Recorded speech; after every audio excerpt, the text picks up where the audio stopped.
Here is my horse-by-horse preview for the Dante Stakes at York on Thursday, starting with the Lion in Winter, the even money favourite in the market. Now, he hasn't been seen since the 21st of August last year. That's quite a long time ago, 267 days ago for Aidan O'Brien and Ryan Moore. He was last seen winning here at York. Over 7 furlongs. So he's stepping up in trip now by 3.5 furlongs. That's quite a big step up in trip. Now, he's bred to do it. You know, his mother was a 1.4 winner. His father is Sea the Stars. So on paper, at least, a 1.4, 1.2 shouldn't be a problem. But it's his first outing, 3.5 furlongs up in trip. First time out after being off for, you know, the thick end of 10, 11 months. It's a big ask for him. If he does win it, you know, he did clock a very good speed figure there at York that day. Ran up to a Racing Post rating of 116, which is the best on offer in this field. If he does win, he could be a superstar. He might be the Derby horse. He might be the Derby winner. He might be the 1.4 middle distance 3-year-old champion of this season. That could be him. The market is certainly suggesting it could be him, and he was impressive that day. But in terms of his price versus the fact that this is, you know, his first time out since August, he's up in trip by 3.5 furlongs, and he's evens. Those three things, he kind of makes the market, and he kind of turns the race into an each-way market. So if he goes and wins, no surprises. The dog on the street could probably tell you he's got a good chance. But he does turn this race into an each-way betting type of race. So I'm going to go through all of his opposition in price order. I'm going to pick the bones of them just loosely, and I'm not, you know, we'll see what we come up with. Starting with Alpine Trail, unbeaten in 3 starts for Charlie Appleby. Impressive at Newmarket last time out.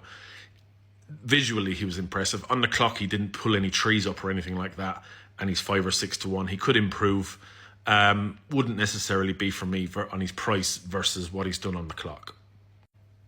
Wimbledon Hawkeye for James Owens. He finished 5th in the 2000 Guineas. I know that connections are trying to turn him into a Derby horse. This is his first attempt over 1.2 miles. He's got some very good form and experience over 1 mile as a 2-year-old and this year as well. Look, he's a good solid horse. He's rated 112. He's definitely vulnerable to more classy sorts. But would I fall off my chair if he ran into the first 3? Absolutely not. He's a decent, solid animal, but he does need to improve up in trip here in order to be considered a likely winner. But around about 7 to 1, I would consider him a slightly more well-rounded each-way bet than Alpine Trail. But Alpine Trail obviously has probably a little bit more scope for improvement. Not a lot between them, but Wimbledon Hawkeye brings a stronger form to the table.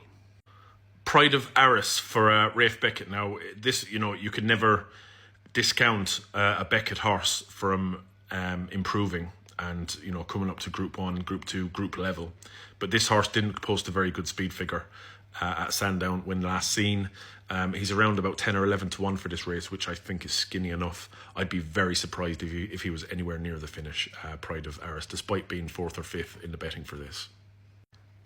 Damascus for John and Thady Gosden.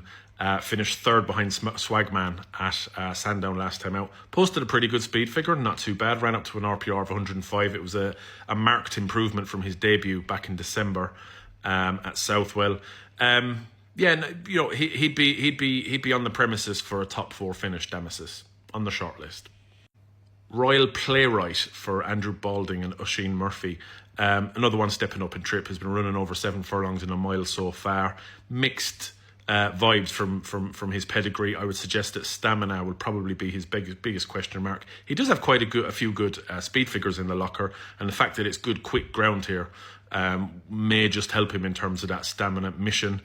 I think he's up against it, but again, he'd be in the conversation for a top 4 or 5 finish just purely based on his A to B speed figures, and obviously he's got Oisin in the plate as well. Tuscan Hills, unbeaten in 2 starts, hasn't done a great deal wrong, not seen since last October, hasn't done a great deal on the clock, and has got a mountain to climb on figures. Nightwalker, the apparent second string for John and Thady Gosden. Robert Haviland takes the ride on this one, 25 to 1. Bit of an outsider, but has posted a couple of decent speed figures, and brings a decent amount of experience and form to the table. Does need to improve by a good stone to be considered a likely top 3 candidate.